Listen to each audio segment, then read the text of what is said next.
Hello, എല്ലാവർക്കും പുതിയ വീഡിയോയിലേക്ക് സ്വാഗതം. ഇന്ന് വന്നിട്ടുള്ളത് ഒരു മീൻ കറിയുമായാണ്. ഇന്നത്തെ താരതേ നമ്മുടെ ഇവനാണ് പട്ടത്തിമാന്ത. അപ്പോൾ നമുക്ക് ഇവനെ ഒന്ന് ക്ലീൻ ചെയ്തെടുക്കാം. മീനൊക്കെ ക്ലീൻ ചെയ്തെടുത്തിട്ടുണ്ട്. ഇനി നമുക്കിതിലേക്കുള്ള കറിക്കുള്ള കൂട്ടൊന്ന് തയ്യാറാക്കാം.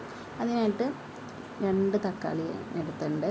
പിന്നെ 4 പച്ചമുളകും കീറിയതും കൂടി ഇട്ട് കൊടുക്കാം.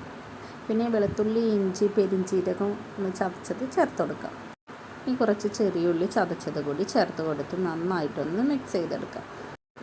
ഇനി പൊടികൾ ചേർത്ത് കൊടുക്കുക. 2 സ്പൂൺ മുളക് പൊടി, 1/2 ടീസ്പൂൺ മഞ്ഞൾപ്പൊടി, പാകത്തിന് ഉപ്പ് എന്നിവയെല്ലാം ചേർത്ത് നന്നായിട്ടൊന്ന് മിക്സ് ചെയ്തെടുക്കാം.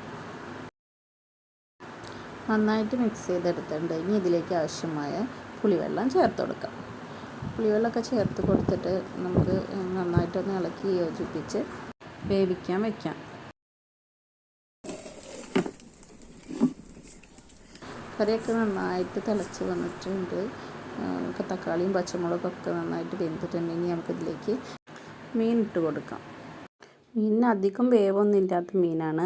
ഇനി ഇതൊന്ന് നമുക്ക് അടച്ചൊന്ന് വേവിച്ചെടുക്കാം. കറിയൊക്കെ നന്നായിട്ട് തിളച്ചിട്ട് മീൻ വെന്ത് വന്നിട്ടുണ്ട്. അപ്പോൾ നമുക്ക് കറി ഇറക്കി വയ്ക്കാം. ഇനി കറി ഒന്ന് വറവിടാം. അതിനായിട്ട് ചൂടായ ചട്ടിയിലേക്ക് വെളിച്ചെണ്ണ ഒഴിച്ച് അതിലേക്ക് 2-3 ചെറിയ ഉള്ളി അരിഞ്ഞത് ചേർത്ത് കൊടുക്കാം.